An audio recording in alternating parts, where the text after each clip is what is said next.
Y el mensaje de esta mañana tiene que ver con la misión que Dios nos ha encomendado como iglesia, ¿no? La misión está así gráficamente en lo que llamamos la gran comisión. Entonces, comisión significa comisionado. Esa es la palabra comisión. Pero la gran misión es lo que nosotros tenemos que tener bien clarito cuál es nuestra misión como iglesia. Ya lo he estado mencionando anteriormente, así que hasta podría ser la pregunta. ¿Cuál es la misión de la iglesia? A ver. Predicar el evangelio y discipular. Esa es la misión de la iglesia. A ver, de vuelta para que todos lo aprendamos, porque lo vamos a machacar hasta que quede grabado esto. La misión de la iglesia es predicar el evangelio y discipular. Esa es la misión de la iglesia, es la misión que tenemos como iglesia, es esta y la tenemos que cumplir. Mateo 28, 19 dice así: por lo tanto, id y haced discípulos a todas las naciones, bautizándolos en el nombre del Padre y del Hijo y del Espíritu Santo, y enseñándoles que guarden todas las cosas que os he mandado. Y aquí yo estoy con vosotros todos los días hasta el fin del mundo.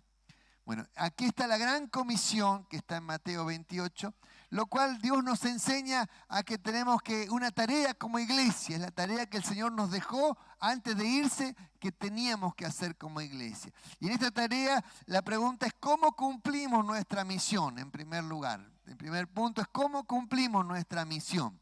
Como iglesia tenemos que entender que no es una palabra, una sugerencia del Señor, sino que es una orden del Señor.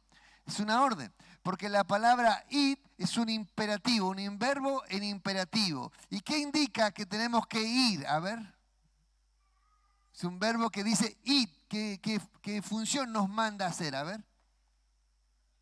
¿Ah? Una acción. ¿Y qué tenemos que hacer? ¿Esperar? ¿Qué tenemos que hacer? ¿Ah? Ir. Esto implica salir. ¿Salir de dónde hay que salir para cumplir esta misión? De las cuatro paredes. Hay que salir de las cuatro paredes. Es decir, que los creyentes encerrados no sirven para nada, porque somos como la sal, y la sal en el salero no sirve. Si usted quiere salar la ensalada, tiene que agarrar el salero y le pega una sacudida, y cuando le pega una sacudida, sale. Es decir, que si usted no sale por voluntad propia, Dios, ¿qué va a hacer?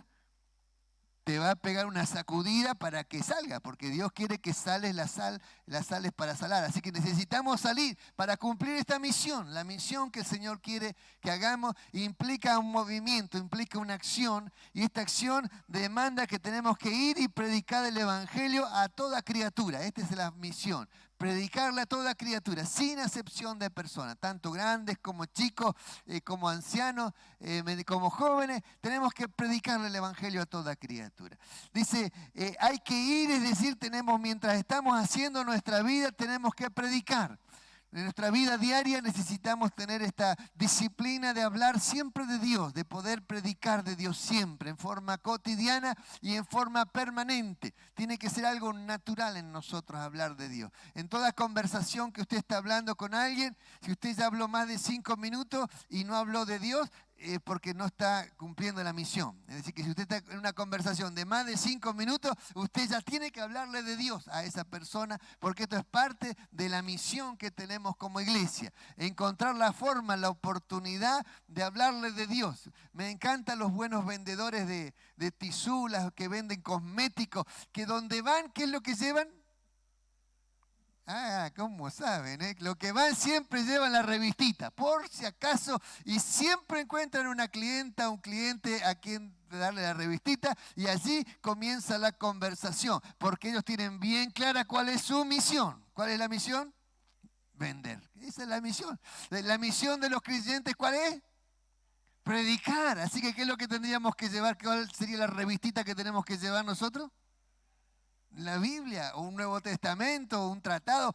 Algo tenemos que cargar en nuestros enseres para que cuando tengamos la oportunidad, allí tenemos algo para dar, para regalar, porque es parte de nuestra misión. ¿Cuántos dicen amén? Amén. Al final vamos a comprometernos con la misión para poder cumplirla como corresponde, esa misión que el Señor nos ha dado. Alabado sea el Señor. Es una acción también intencionada de cumplir esta misión, porque la Biblia dice, id, por lo cual nosotros tenemos que tener también esa habilidad de decir, yo voy a salir a predicar. Una misión intencionada, por eso la iglesia es motivadora de esto, a través de las campañas nos incita a salir de nuestra comodidad, a salir de las cuatro paredes, a sacar a la iglesia a las calles. Qué lindo es cuando la iglesia está predicando el evangelio en diferentes barrios, en diferentes lugares, y qué lindo es cuando se va creando un ambiente donde cada iglesia está creando una campaña evangelística y está predicando el evangelio, porque eso es sembrar el evangelio en las ciudades, en los lugares, en los pueblos, en las naciones. Necesitamos predicar el evangelio para que la gente pueda creer y conocer al Señor. La Biblia dice, ¿cómo creerán si no hay quien les predique? Por lo cual, si no hay nadie que predique, es imposible que la gente crea en el Señor. Y aparte al Señor, Dios, nuestro Dios, le plació que la gente se convierta por medio de la locura de la predicación del evangelio. Es decir, que no hay otra forma que la gente se convierta. Necesitamos predicar el evangelio aunque parezca una locura. ¿Cuántos dicen amén? Amén. Por lo cual los creyentes tienen que tener un poquito de locura en su cabeza, de coraje, de habilidad y de valor para animarse a hablar de Jesucristo. ¿Cuántos dicen amén?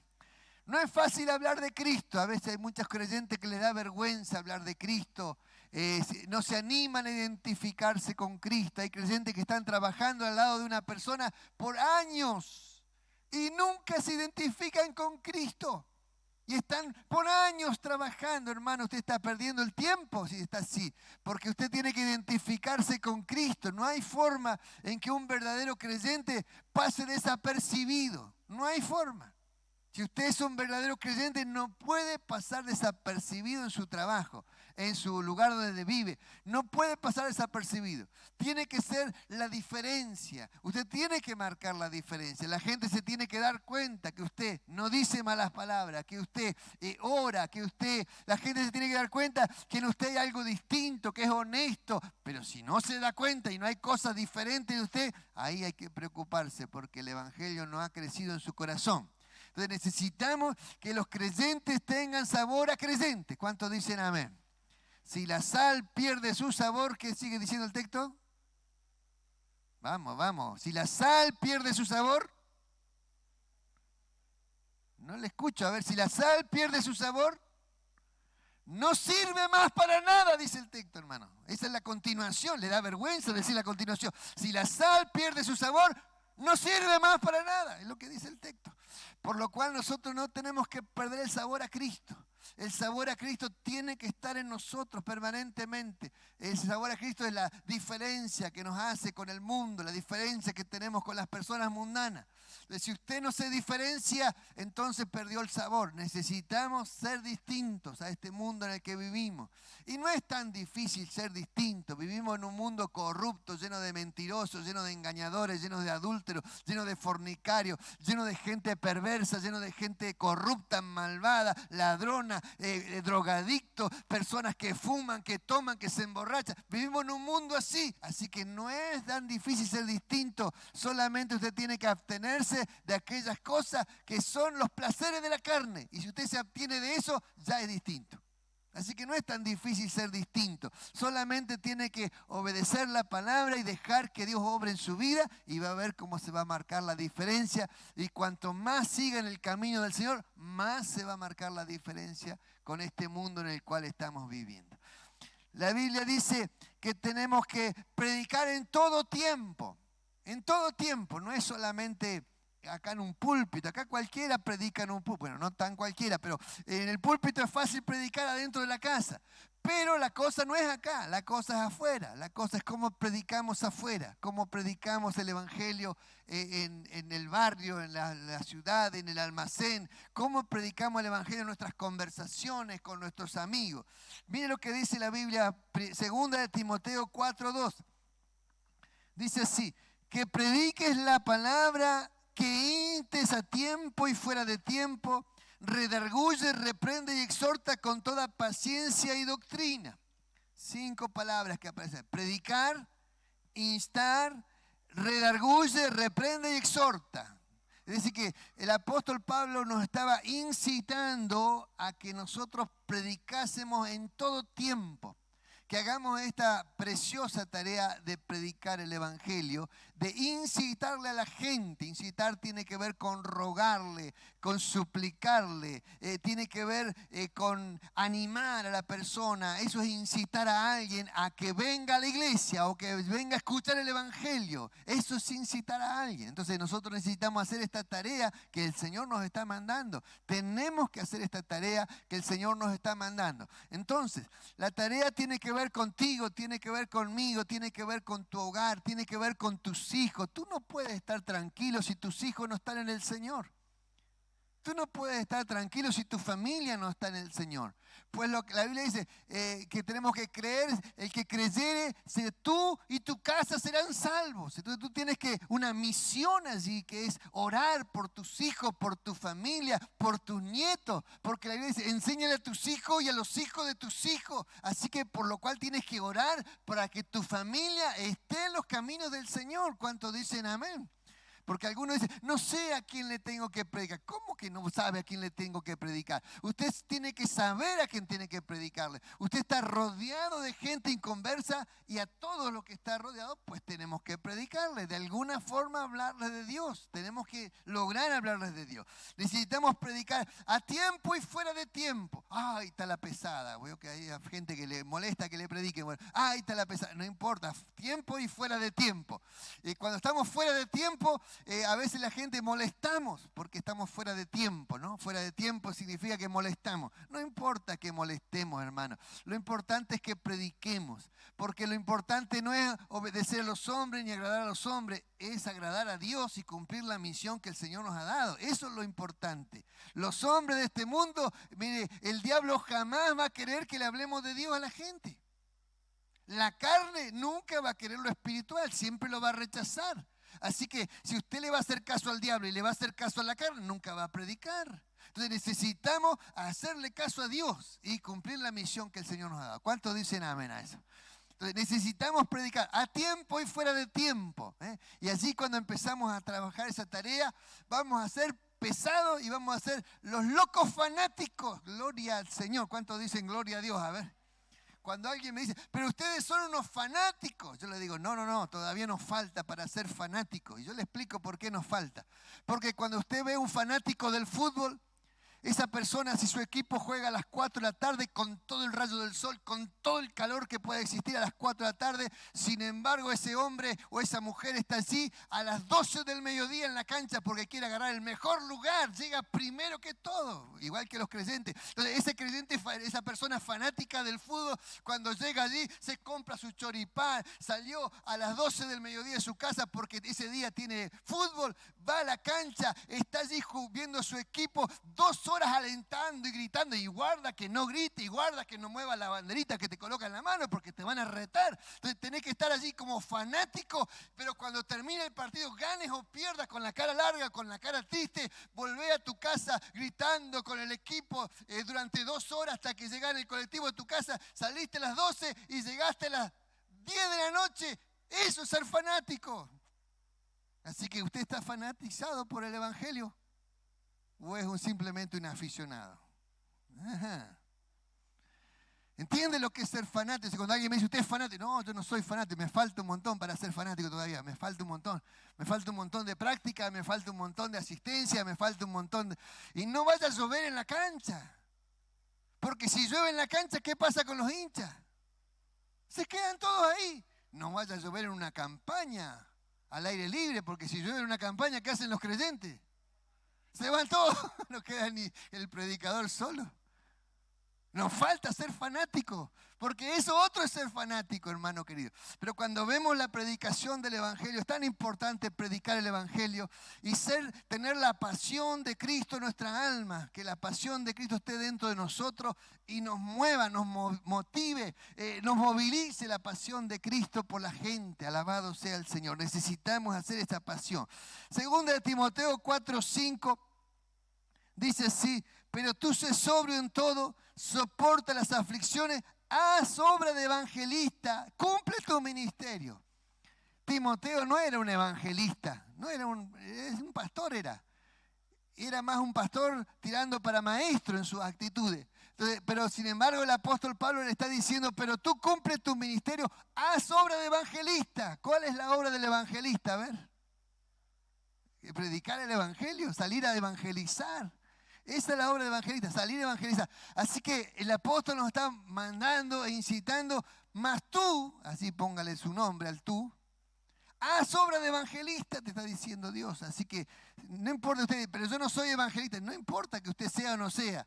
La obra de evangelista hay que hacerla lo mismo. Así que tenemos que salir todos a predicar el evangelio. ¿Cuántos dicen amén? A ver, alabado sea el Señor. El que es evangelista, hermano, lo tiene que hacer por motivación propia y lo tiene que hacer movido por el Espíritu Santo y con una pasión asombrosa, mucho más que la iglesia. Pero la iglesia también tiene que hacer la obra de evangelista, porque esto es parte de la misión que el Señor nos ha encomendado como iglesia. Alabado sea el Señor.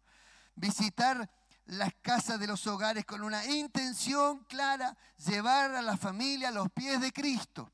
Mire, varias veces el Señor Jesucristo visitó casas. Por ejemplo, cuando estuvo el Zaqueo, ¿se acuerda la historia de Zaqueo? Zaqueo estaba allí esperando, quería ver al Señor Jesús. Zaqueo era un publicano.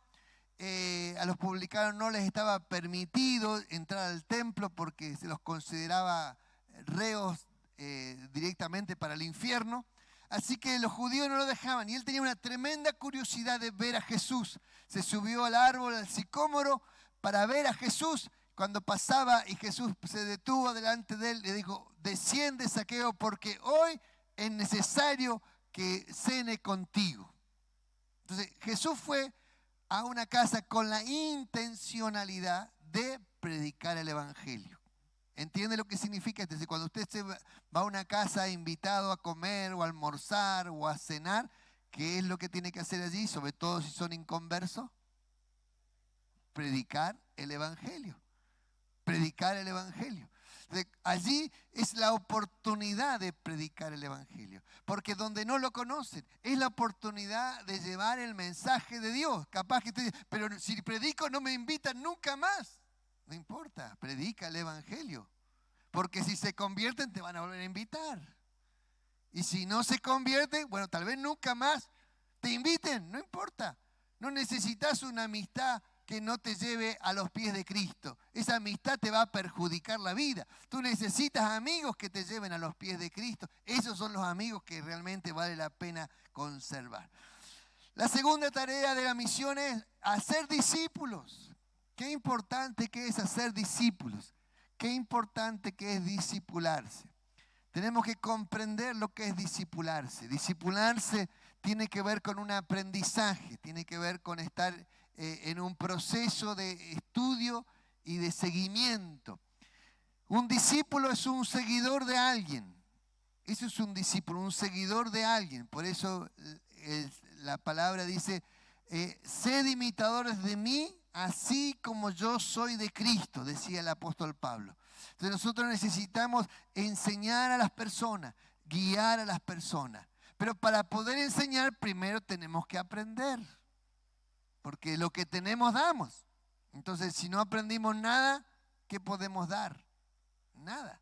Entonces, nosotros tenemos que aprender. Por eso la iglesia tiene un programa de discipulado en el cual todas las personas de la iglesia tendrían que estar asistiendo, permaneciendo y creciendo en ese programa de discipulado, porque es lo que te va a dar las bases bíblicas, las bases doctrinales, te va a enseñar a usar la palabra de Dios, te va a enseñar a orar, te va a enseñar a ministrar a la gente, te va a enseñar a conocer la doctrina que tenemos en la Biblia, te va a enseñar los tiempos finales que vienen sobre la tierra, te va a enseñar acerca de la mayordomía, te va a enseñar acerca de los dones espirituales, te va a enseñar acerca de cómo ministrar a las personas. Bueno, todo eso se aprende en los discipulados, por lo cual nosotros necesitamos tener una buena base de discipulado. Pero hay gente que se lo pasa en la vida cristiana aprendiendo y nunca enseña. Y ahí está el gran problema, porque tenemos que discipularnos para discipular. Por lo cual la tarea es recibir y dar. Esa es la tarea.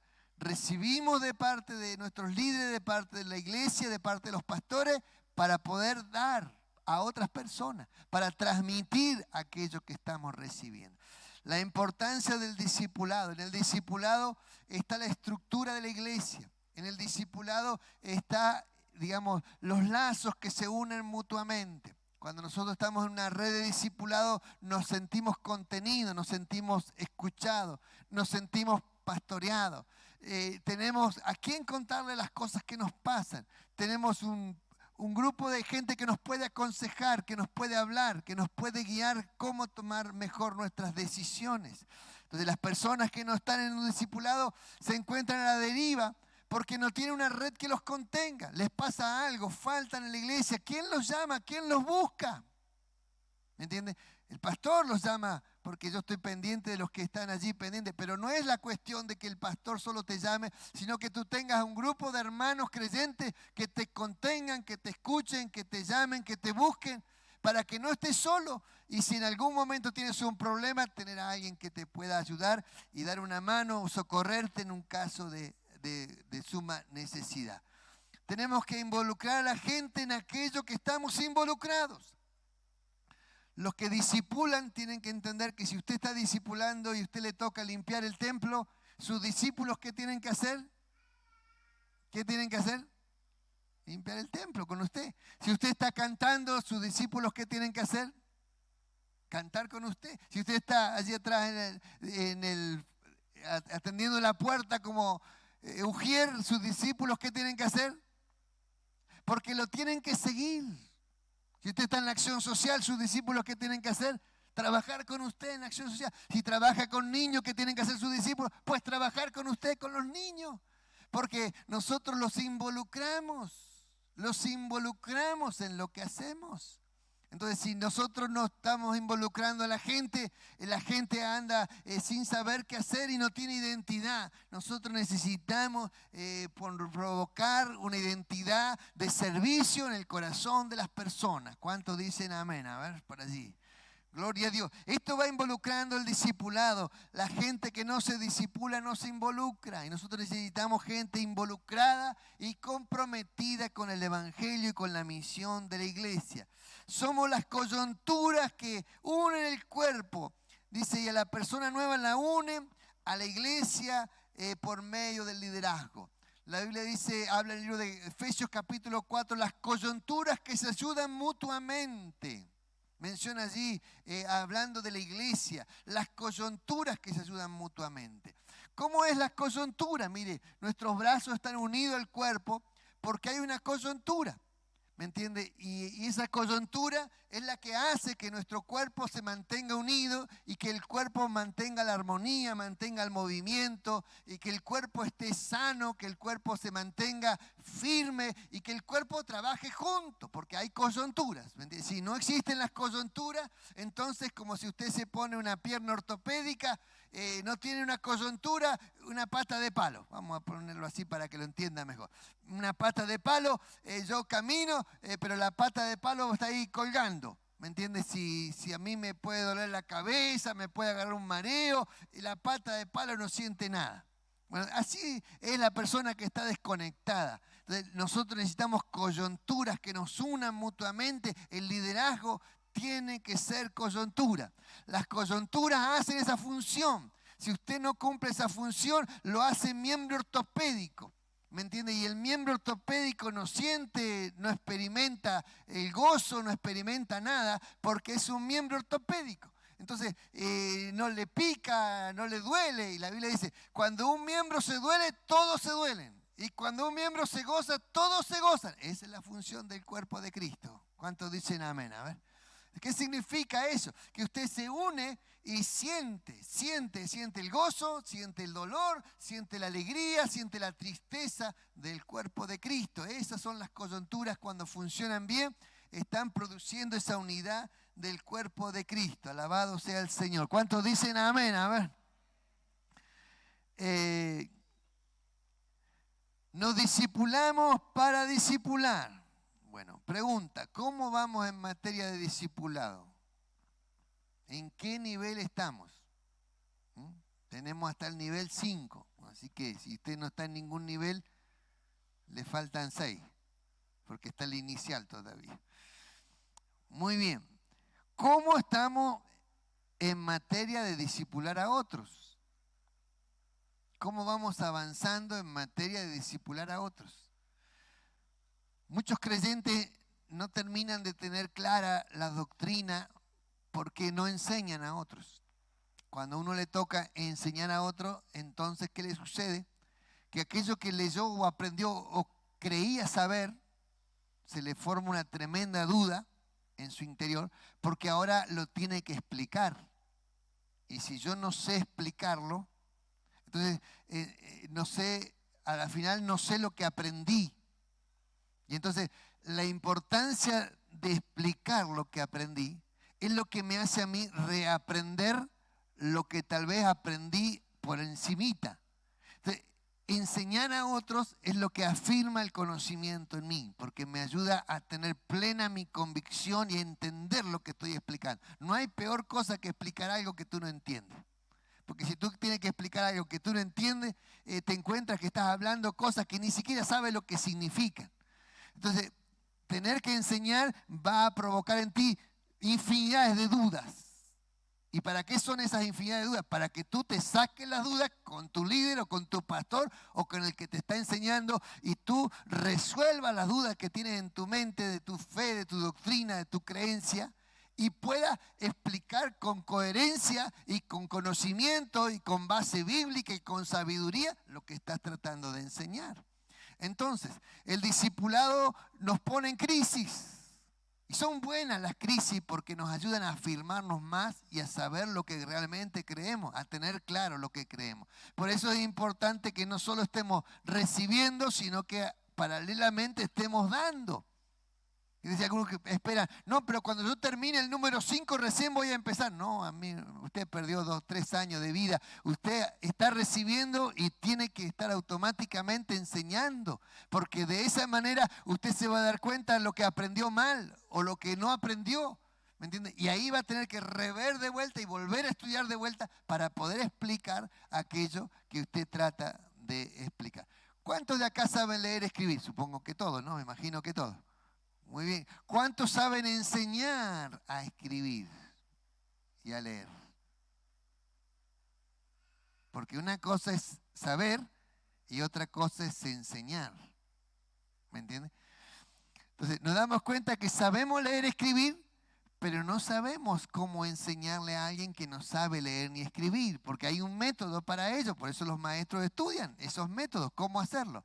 Y cuando usted está enseñando ese método, allí va a saber para qué el sustantivo, el predicado, esas cosas que las leímos una vez, las estudiamos una vez, pero no sabemos ni para qué significaban. Entonces lo vamos a tener que estudiar de vuelta para poder enseñarlo con propiedad. Y ahí vamos a aprender nuevamente, volver a estudiar la primaria nuevamente, pero vamos a aprender para poder enseñar a otro. Y eso nos va a afirmar mucho más fuerte nuestros conocimientos que tenemos. Alabado sea el Señor por ello, ¿no? Recuerde la necesidad de la multiplicación. Pusimos 5 pasos para esta necesidad. Orar, escuchar, comer, servir y compartir. Los 5 pasos, que el de comer está buenísimo, así que ese lo podemos practicar todos. Pero la idea no es comer por comer, sino es con un propósito. Es con un propósito. Evangelizar a alguien a través de la comida, alabado sea el Señor. Estaba buscando cuántas veces el Señor Jesucristo tuvo cenas y tuvo comidas, ¿me entiende? Y el Señor Jesucristo tuvo muchas cenas y muchas comidas. Por eso le decían comilón y bebedor, le decían al Señor Jesucristo. ¿Por qué? Porque Él rompía el método de estar encerrado en un templo, en un aula, y Él sacaba la enseñanza a la mesa de las casas de la gente. El Señor fue revolucionario en su forma educativa. Le sacó y llevó a comer, por eso le decían, come con los bebedores, come con los comilones y bebe con los bebedores. Era la frase que tenían para el Señor Jesucristo, para criticarlo, por supuesto. Pero Él se acercaba a la gente. Se acercaba al que estaba solo, se acercaba al que estaba abandonado. Por eso Él hacía amistades con las personas y Él lograba tener casas donde lo servían. La suegra de Pedro, dice que Jesús oró por la suegra de Pedro y la suegra de Pedro se le fue la fiebre, que era un espíritu de enfermedad que él tenía, y la suegra rápidamente preparó comida y le sirvió, y allí se juntaron a comer. Entonces Jesús utilizó mucho el método de la comida para poder predicar el Evangelio y para poder enseñar verdades profundas de la Biblia. En tercer lugar, hijos espirituales. Necesitamos tener hijos espirituales. ¿Y qué significa esto de hijos espirituales? Toda persona que se convierte al Señor, siempre hay alguien que le predica del Señor. Y esa persona que le predica del Señor, en cierta forma lo engendra espiritualmente. Entonces nosotros tenemos que entender la responsabilidad que significa tener hijos espirituales. Filemón capítulo 1 es un libro muy chiquitito de la última carta del apóstol Pablo. Filemón 1:9 dice así: más bien te ruego por amor, siendo como soy Pablo ya anciano y ahora además prisionero de Jesucristo, te ruego por mi hijo Onésimo, dice, a quien engendré en mis prisiones, el cual en otro tiempo te fue inútil, pero ahora a ti y a mí nos es útil, al cual vuelvo a enviarte tú, pues recíbele como a mí mismo, y yo quisiera retenerle conmigo para que en lugar tuyo me sirviese en mis prisiones por el Evangelio.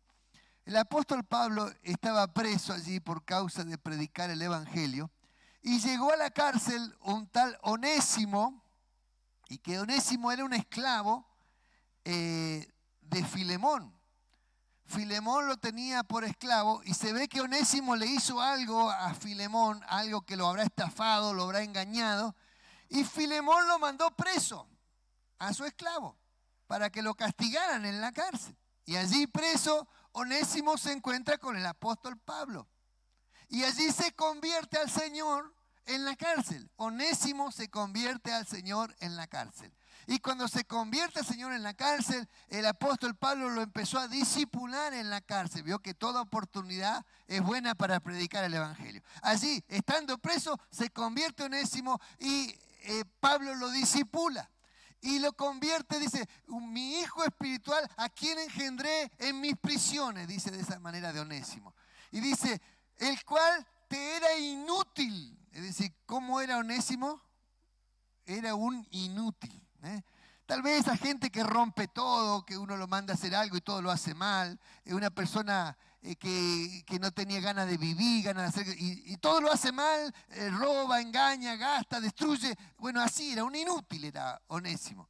Pero llegó a la cárcel y en la cárcel el apóstol Pablo, a través del discipulado, lo transformó de inútil en útil. Ahora me es útil. Qué interesante este pasaje de la Biblia. Porque esto significa el discipulado. El discipulado es transformación de vidas. Transformación de vidas. Es decir, que los que se convierten al Señor no son a veces las personas ideales o perfectas.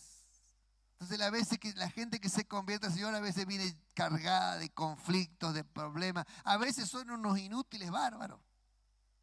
¿Me entiendes? No lo digo por alguien de acá especial, no, para nadie. Pero a veces la gente es inútil en la vida, a veces un fracasado en la vida, a veces alguien vive endeudado, a veces alguien que vive consumiendo cosas, a veces alguien que vive con un desorden en la vida, un desorden moral, un desorden espiritual, un desorden físico, un material. Todo es desorden en la vida, pero así llega Cristo. Y allí el trabajo de los padres espirituales. ¿Por qué es tan importante el trabajo de los padres espirituales? Y yo le voy a mostrar la diferencia. Cuando uno tiene un padre espiritual es alguien que no solo te predicó el Evangelio, sino que ahora vela por ti para velar el crecimiento y la transformación de tu vida. Entonces vela para corregirte. ¿Vio el pasaje que leímos allí de Timoteo?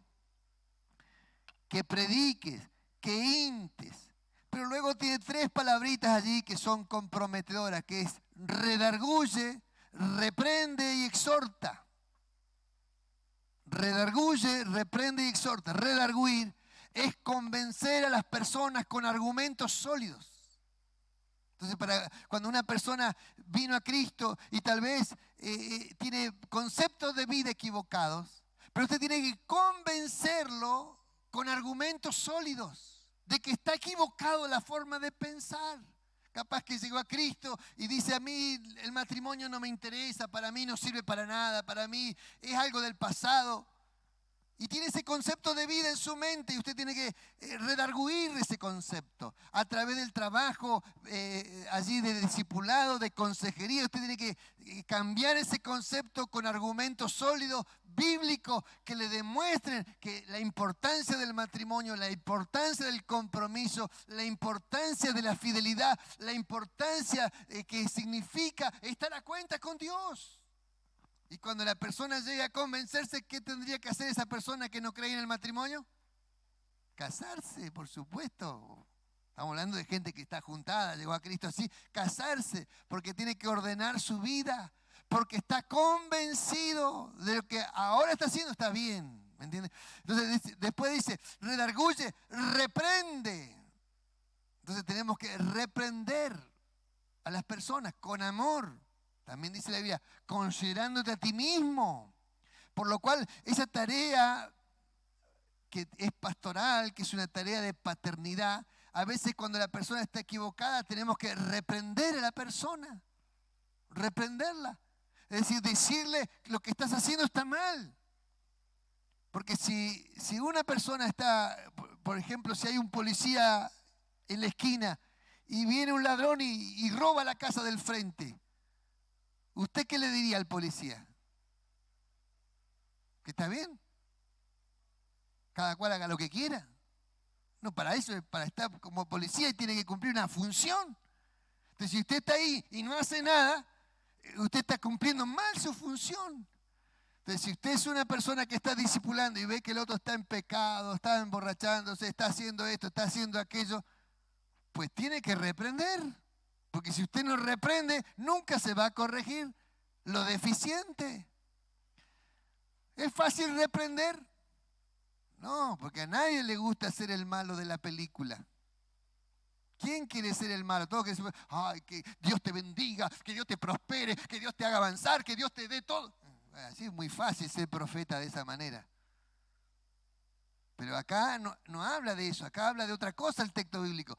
Reprender significa, y no es reprender desde acá, decirle cosas a los hermanos para lastimarlos, es llamarlo la atención, vení, vamos a charlar juntos, vení, vamos despacito y te voy a hablar lo que yo veo que está mal, te lo voy a decir de corazón, con cariño, para corregirte. Eso es lo que vale. Porque hay gente que son valientes acá para decir cosas, pero cuando tienen que hablar de frente son unos cobardes bárbaros. Nosotros necesitamos ser valientes en el espíritu para corregir con amor, como si corrigiésemos a nuestros propios hijos, sin avergonzarlos, sino corrigiéndolos para corregir su camino y sus conductas. ¿Está entendiendo? Esto no se puede hacer de un púlpito. Esto no se hace en forma personal, en forma privada, en forma directa. Dos personas que se hablan de frente, se confrontan, se carean. Eso es lo que se hace. De cuando se hace así, esa reprensión es efectiva, porque te la va a escuchar o te la va a discutir. Y si te la discute, bueno, entonces tienes que redarguirlo con argumentos sólidos, más sólidos todavía. Reprende y exhorta, dice el texto. La exhortación. Entonces, esta parte es tan importante porque esto es parte de eso, de ser un padre espiritual. Cuando uno es un padre espiritual, entonces corrige a las personas con amor. Todos los que tienen hijos, tal vez sus hijos no sean perfectos, pero son sus hijos. Y a mí no me gusta que venga alguien de afuera de mi casa a corregir a mis hijos en mi mesa. Bueno, ya mi hijo ya es grande, ya no está en mi mesa, pero aquellos que tienen hijos chicos, no me gusta. Yo soy el padre, yo soy el que tengo que poner las medidas, yo soy el que tengo que educarlo, tengo que enseñarlo. Entonces, no puede venir alguien de afuera a poner reglas en mi casa. Entonces, tú tienes que cumplir correctamente ese rol como padre espiritual. Algunos no quieren ser padres espirituales. agarra a una persona, pastor, aquí le traigo un alma para que la disipule. No, hermano, está equivocado, no entendió el concepto de la misión. Usted tiene que entender el concepto de la paternidad. Yo también tengo que ser padre espiritual de aquellas personas que les predico, educarlas, corregirlas, discipularlas, encaminarlas, exhortarlas. Porque es también mi tarea personal que tengo que cumplir. Pero usted que está predicando el Evangelio, que ya es líder, tiene que asumir su rol. El rol de paternidad espiritual. Engendrar hijos espirituales, guiarlos y educarlos para que sean verdaderos creyentes. ¿Cuántos dicen amén a esto? Obviamente que es una tarea comprometedora, por eso el apóstol Pablo, sean imitadores de mí, decía el apóstol Pablo, así como yo soy de Cristo. En cambio ahora hemos cambiado esa frase, imiten a Cristo. ¿Sabe por qué la cambiamos? Porque no queremos el compromiso de que la gente nos observe. El apóstol decía, sean imitadores de mí, así como yo soy de Cristo. Entonces, esta es la idea de lo que la Biblia enseña, no cambiemos la forma del texto bíblico. Entonces, nosotros tenemos que entender que esto es así, tenemos que aprender a discipular con compromiso. Alabado sea el Señor. ¿Cuántos dicen gloria a Dios? A ver.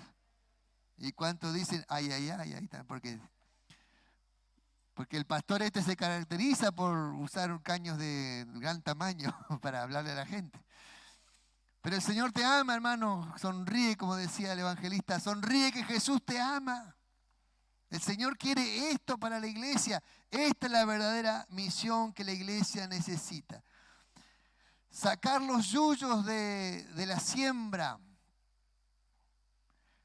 Nosotros plantamos una gran cantidad de plantas y en un momento salió una gran cantidad de yuyo, todo yuyo era. Yo digo, me convertí en un gran productor de yuyos, dije yo en mi interior, porque todo era yuyo, no veía ni una plantita efectiva.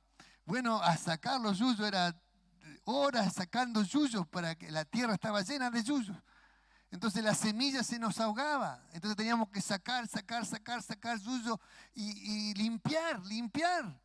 Entonces, esta es la tarea de los que discipulan, sacar los yuyos.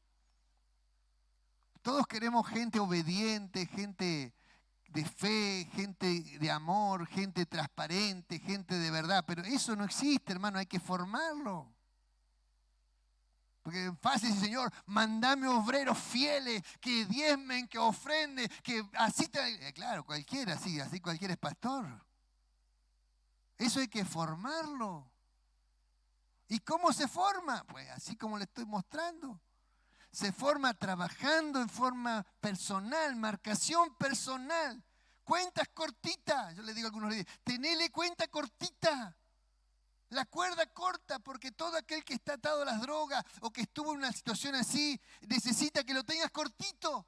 Donde vos le diste un changüín, ya se te perdió, se te descarriló enseguida, cortito así, faltaste, llamalo enseguida. ¿Por qué faltaste? ¿Qué te pasó? Parece pesado, pero la Biblia dice, redarguye a tiempo y fuera de tiempo. Así que cortita la cuerda, porque si no le pones la cuerda cortita, se te descarrila enseguida. Necesitamos aprender este secreto del pastoreo así. Cuando lo aprendemos, la gente va a corregirse, va a cambiar y vamos a ver resultados de vida transformada. La semilla se planta, luego tiene que echar raíces. Las personas tienen que echar raíces en el lugar donde están. La única forma de que usted dé fruto es echando raíces. La planta en maceta no echa raíces. No puede crecer, no se puede desarrollar, porque tiene que echar raíces. Echar raíces significa identidad, extenderse, luchar para crecer. Una vez que echa raíces, la planta después tiene que formar un tronco fuerte, porque la única forma de que tu fruto sea permanente es que tu tronco crezca. Es decir, que tú tengas consistencia, que tengas conocimiento, que tengas sabiduría, que tú tengas experiencia. Eso es un tronco fuerte. Una persona que no es llevada de acá para acá, que no se mueve por emociones, que no se va corriendo cuando hay un problema. Alguien que resiste, alguien que aguanta los vientos firmes. Está firme. Eso está listo para dar frutos. Amén. Y luego vienen los frutos, por supuesto que llegan los frutos. Empezamos a ver frutos lindos, donde la gente empieza a ver cambios profundos, donde las personas empiezan a experimentar esos frutos maravillosos, pero para eso hay que cultivar las plantas y en este caso hay que trabajar sobre las personas. Conclusión. ¿Cómo estamos en el compromiso de la misión de evangelizar y de discipular? Segundo, ¿cómo vamos con la tarea de discipulado? Tercero, ¿cómo estamos en nuestra tarea de multiplicación? Es importante que como iglesia entendamos la misión. Nuestra misión es fundamental para que no solo la iglesia crezca, sino que el evangelio se extienda.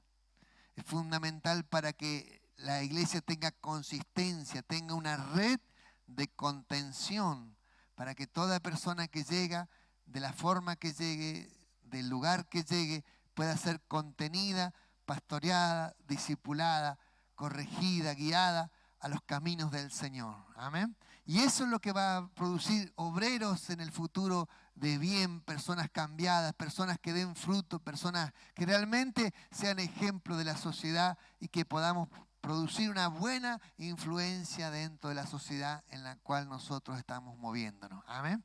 Oramos al Señor. Le invito a ponerse de pie, por favor.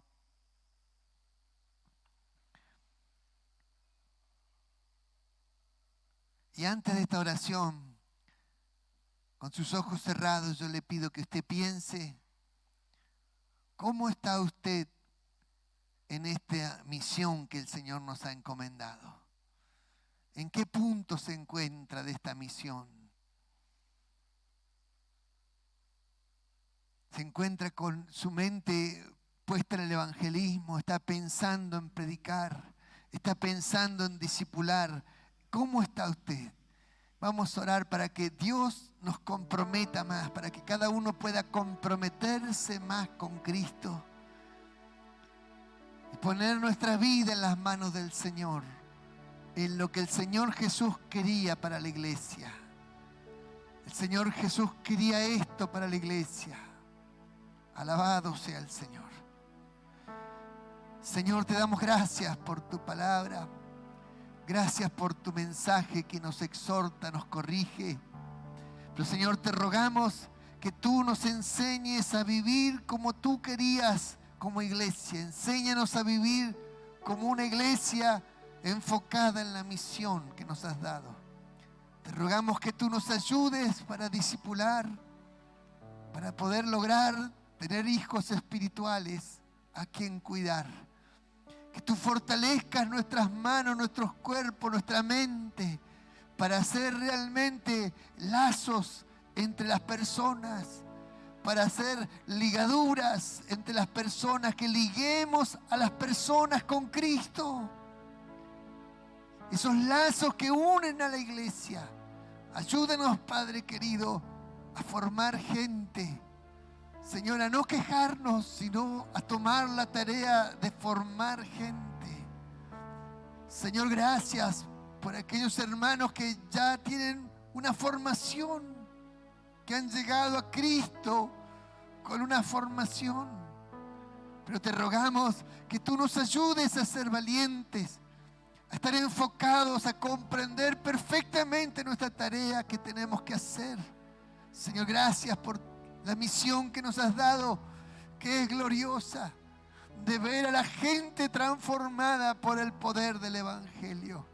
Señor, queremos bendecir a la iglesia, bendecir a las almas nuevas, a los que están llegando, a los que se han convertido hace poco. Queremos bendecir al cuerpo de Cristo para que cada persona pueda encontrar su lugar. Que cada persona pueda encontrar a esa persona que le ame, que le cuide, que vele por su alma, por su vida. Señor, te rogamos que tu Santo Espíritu nos guíe. Ayúdenos a ser padres espirituales. Señor, para corregir, para conducir de la mano a las personas, para que aprendan a caminar con Cristo, para que aprendan a aferrarse a Cristo. Te lo rogamos en el nombre de Jesucristo. Amén, amén y amén. Alabado sea el Señor. Alabado sea el Señor. Abre los ojos, por favor. Mire, no hay tarea más gloriosa que agarrar de la mano a alguien que no sabe nada de Dios. Y agarrarlo de la mano y llevarlo y conducirlo y enseñarle las cosas de Dios. Y luego ver que la vida de esa persona es transformada. Ver cómo ha cambiado, ver cómo su vida, el conocimiento de Dios, ver cómo la fe va creciendo. Y ayudarle a resolver sus problemas, sus crisis, sus dudas, sus dificultades. Llevarle de la mano. No hay tarea más grande que esa, hermano. Es la tarea más gloriosa que existe. Dios no nos mandó a juntar masa de gente. No fue esa la tarea. Nos mandó a discipular personas. Esa es la tarea. Y discipular gente es esto, tomar a la gente de la mano y enseñarle a caminar. Agarre a la persona que está al lado suyo de la mano ahora, por favor. Tómela.